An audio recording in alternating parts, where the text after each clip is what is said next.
We turn to the science of beauty. Dr. Mehmet Oz, as you know, is the Oprah show health expert, and he and Dr. Michael Roizen of the Cleveland Clinic have written a book, You Being Beautiful, the Owner's Manual to Inner and Outer Beauty. And he came by to explain to us what he really means, because he says every single person is beautiful if you walk into the room expressing your health. So when you say beauty, you're talking about beauty as it exemplifies health. I'm a heart surgeon. My interest in this topic is all about health. But it turns out that beauty is very well correlated with health. I mean, think about it. It's not just some issue of vanity. People who are perceived to be beautiful are better liked. They're perceived to be more competent. They tend to get more money for the same job, all by 2-to-1 margins, by the way. So what is it that makes us hardwired to seek beauty out? Well, long before we had blood tests and CT scans, I could, in a quarter of a second, figure out if I wanted to mate with somebody.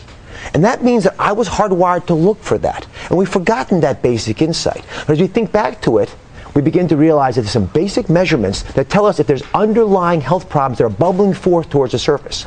Now, I know you're going to start and go head to toe, basically. So let's start. Hair is the day today. And hair, what do you see in hair about health when you walk up and meet somebody? Well, if you think about hair as this rapidly growing structure, it tells us immediately if you've got hormone problems like thyroid disease, are you eating the right kind of diet, are there toxins in your life, how are you coping with stress? And let me show you as an example why that's so. If you look at this animation and just go beneath the skin, you see these little bulbs? Those are little follicles from where the hair grows. There's blood supply there. There are chemicals and oils that can influence how this hair comes out. The color of the hair is influenced by this, but let's get closer. Look into the hair itself, and you see those tiles that layer on each other? When you, for example, blow dry your hair or iron your hair, you destroy that. As the hair grows, chemicals allow it to mature and have the body you want. But if you're poisoning the hair follicles, they begin to shrink down and turn to peach fuzz. Well, I want to come back to the treatment in a minute, but because you call it hairicide. Hairicidal. We're all committing hairicidal acts every single day. But you say that one of the tests you can do is a baldness test. Now, let me understand first. 80% of men, 40% of women will lose hair. And is this normal? Is this just genetic? Or is this a sign of illness? Well, genes do play a very important role, depending on how much of a testosterone-type hormone your body makes. But women don't realize that they're afflicted quite frequently as well. And they don't actually know if they're losing a lot of hair. So we do something called the main squeeze test. So here's a simple straw. You want to grab about that much hair. So grab it at the very base, right at the base. It's about 60 strands. Grab it where I don't think I need it. And then gently pull up towards the ceiling. Pull, pull, pull, pull, pull, pull, all the way to the top. And then count how many hairs are in your fingers. So I've got 2. How many do you have? I don't have any. Oh, that's even better. So if you're losing less than 6 hairs when you pull like that, that means you don't have a problem. If you're losing more than 6 hairs, then it's worth looking at whether there are things that are happening on the inside of your body that are being first reflected in your hair. Well, you said, for one thing, thyroid.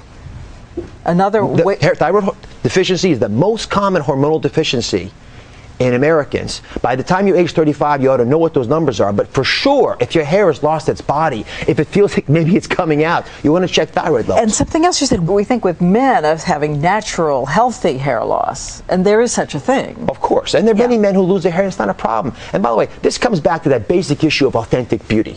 And that's why we actually have a quiz to figure out what is authentic beauty. Because your self-image of your body is not always where you want it to be. And the bigger the difference between those two, the less happy, the less satisfied you're going to be. And just like you have an IQ test, you actually can measure that. And we work together with some very strong academicians to create this UQ test. It's on the abcnews.com website. Yes, it has great things. For instance, you circle how you think you look and then how you would like to look. Exactly. And then you do a reality check. And by the end of the time you're done the quiz, and it's not just body shape, although that's an important part, but how beautiful do you perceive yourself on the inside as well? Do you have the energy you want to get up and do things you want to do in life? Do you feel pains? And are there words that describe you today that aren't the words that you think should be describing you tomorrow? The bigger that gap, the less satisfied you are in life. The difference between an IQ test and the UQ test, the happiness quotient, is that you can change the happiness quotient. And as we go through these shows, I think we'll convince people that if, for example, you understand your hair and you understand what simple things you can do to improve how it looks, then you'll be able to go there. Let's talk about them. Okay.